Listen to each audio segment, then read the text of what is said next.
ನಮಸ್ಕಾರ ಎಲ್ರಿಗೂ. Welcome back to my YouTube channel. ನಾನು ತುಂಬ ದಿನ ಆದಮೇಲೆ ವಿಡಿಯೋ ಮಾಡ್ತಾಯಿದ್ದೀನಿ.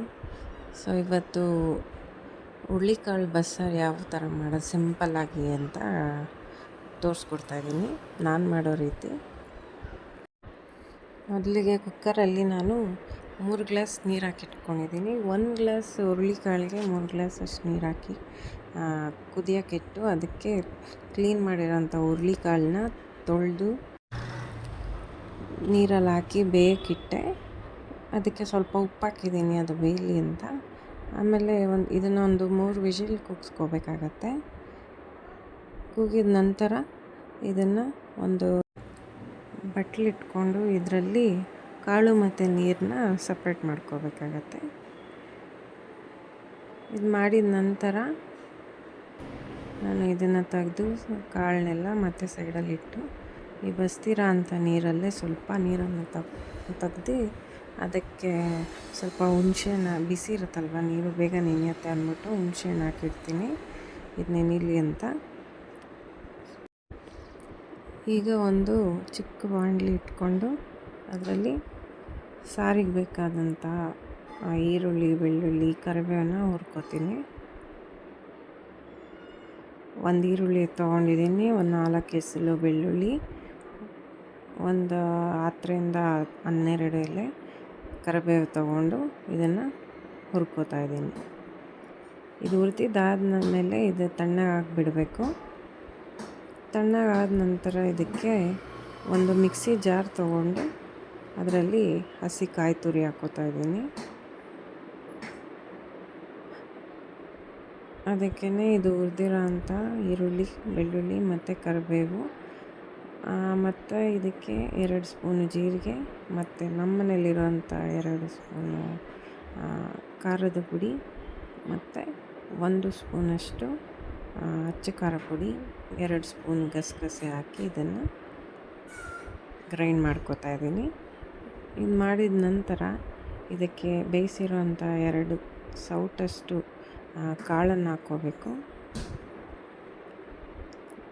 ಆಮೇಲೆ ನೆನೆಸಿರೋಂಥ ಹುಣಸೆಹಣ್ಣು, ಅದರಲ್ಲಿರುವಂಥ ನೀರು ಹಾಕಿ ಇದನ್ನು ನೈಸಾಗಿ ರುಬ್ಕೋಬೇಕು. ನೋಡಿ ಈ ಥರ ನೈಸಾಗಿ ರುಬ್ಬಿದ್ದಾದಮೇಲೆ ಈ ಬಸ್ತಿರೋಂಥ ನೀರಿರುತ್ತಲ್ಲ ಆ ನೀರಿಗೇ ಇದನ್ನು ಹಾಕಿ ನೀಟಾಗಿ ಮಿಕ್ಸ್ ಮಾಡ್ಕೋಬೇಕು. ನಾನು ರುಬ್ಕೊಂಡಿರೋಂಥ ಮಸಾಲೆ ತುಂಬ ಸಿಂಪಲ್ಲಾಗಿದೆ. ಹುರಿಯೋದಕ್ಕೆ ಬರೀ ಈರುಳ್ಳಿ, ಬೆಳ್ಳುಳ್ಳಿ ಮತ್ತು ಕರಿಬೇವು ಅಷ್ಟೇ ಹಾಕ್ಕೊಂಡಿದ್ದೆ. ಆಮೇಲೆ ಇದನ್ನು ಅದು ನೀರಲ್ಲಿ ಮಿಕ್ಸ್ ಮಾಡ್ಕೊಂಡ ನಂತರ ಮಿಕ್ಸಿ ಜಾರಲ್ಲಿ ಸ್ವಲ್ಪ ನೀರು ಹಾಕಿ ಒಂದು ಅರ್ಧ ಗ್ಲಾಸಷ್ಟು ನೀರು ಹಾಕಿ ಅದನ್ನು ತಿರುಗಿಸ್ಕೊಂಡು ಉಳಿದಿರೋಂಥ ಮಸಾಲೆನೆಲ್ಲ ಅದರಲ್ಲಿ ಮಿಕ್ಸ್ ಮಾಡ್ಕೊಂಡಿದ್ದೀನಿ. ಈಗ ಒಂದು ಒಗ್ಗರಣೆ ಪ್ಯಾನ್ ಇಟ್ಕೊಂಡು ಅದಕ್ಕೆ ಎಣ್ಣೆ, ಆಮೇಲೆ ಎಣ್ಣೆ ಕಾದ ನಂತರ ಸಾಸಿವೆ ಸಿಡಿದಾದಮೇಲೆ ಬೆಳ್ಳುಳ್ಳಿ ಮತ್ತು ಈರುಳ್ಳಿ, ಕರಿಬೇವು ಹಾಕ್ಕೊಂಡಿದ್ದೀನಿ. ಫ್ರೈ ಮಾಡಿದ್ದಾದಮೇಲೆ ಇದನ್ನು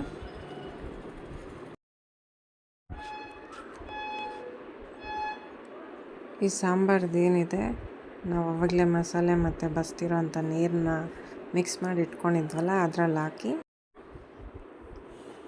ಉಪ್ಪು ಖಾರ ಎಲ್ಲ ಇವಾಗ ನೋಡಬೇಕಾಗತ್ತೆ ನೀವು. ನಾನು ಬೇಯುವಾಗಲೇ ಉಪ್ಪು ಹಾಕಿದ್ನಲ್ಲ, ಅದರಿಂದ ನನಗೇನು ಉಪ್ಪು ಹಾಕೋ ಅವಶ್ಯಕತೆ ಇಲ್ಲ ಅನ್ನಿಸ್ತು.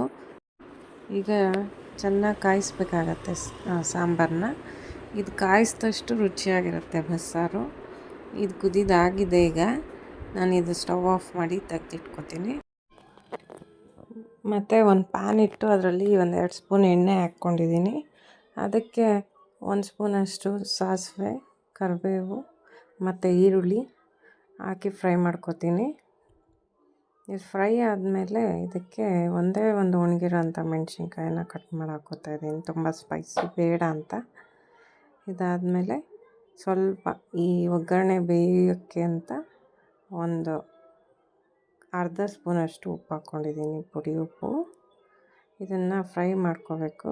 ಫ್ರೈ ಆದಮೇಲೆ ಇದಕ್ಕೆ ಬೇಯಿಸಿರೋಂಥ ಹುರುಳಿಕಾಳನ್ನ ಹಾಕ್ಕೋತಾ ಇದ್ದೀನಿ. ಇದನ್ನು ಒಗ್ಗರಣೆ ಜೊತೆ ಮಿಕ್ಸ್ ಮಾಡ್ಕೊತಾಯಿದ್ದೀನಿ. ಒಂದು 2 ನಿಮಿಷ ಬಿಸಿ ಮಾಡ್ಕೋಬೇಕಾಗತ್ತೆ. ಮತ್ತು ನಾನು ಇದಕ್ಕೆ ಉಪ್ಪೇನು ಹಾಕಲಿಲ್ಲ, ಬೇಯಿಸುವಾಗೆ ಹಾಕಿರೋದ್ರಿಂದ ಅದರ ಅವಶ್ಯಕತೆ ಇರಲಿಲ್ಲ. ಸ್ವಲ್ಪ ಕಾಯಿ ತುರಿ ಹಾಕ್ಕೋತಾಯಿದ್ದೀನಿ. ಇದನ್ನು ಮಿಕ್ಸ್ ಮಾಡಿಕೊಂಡ್ರೆ ಹುರುಳಿಕಾಳು ಪಲ್ಯ ರೆಡಿ ಆಯಿತು. ಅನ್ನ, ಮುದ್ದೆ ಯಾವುದ್ರ ಜೊತೆಲಾದರೂ ತಿನ್ಬೋದು. ಇದು ತುಂಬ ಚೆನ್ನಾಗಿರುತ್ತೆ. ನಾಟಿ ಸ್ಟೈಲಲ್ಲಿರುತ್ತೆ ಇದು. ಹಳ್ಳಿಗಳಲ್ಲಿ ಮಾಡ್ತಾರಲ್ಲ ಆ ಥರ ಸಿಂಪಲ್ಲಾಗಿ ಹುರುಳಿಕಾಳು ಬಸ್ಸಾರು ಮಾಡಿ ತೋರಿಸಿದ್ದೀನಿ. ನಾನು ಮಾಡಿರೋಂಥ ಈ ರೆಸಿಪಿ ನಿಮ್ಗೆ ಇಷ್ಟ ಆಗಿದ್ದರೆ ನನ್ನ ಚಾನಲ್ನ ಲೈಕ್ ಮಾಡಿ, ಶೇರ್ ಮಾಡಿ ಮತ್ತು ಸಬ್ಸ್ಕ್ರೈಬ್ ಮಾಡಿ. Thank you.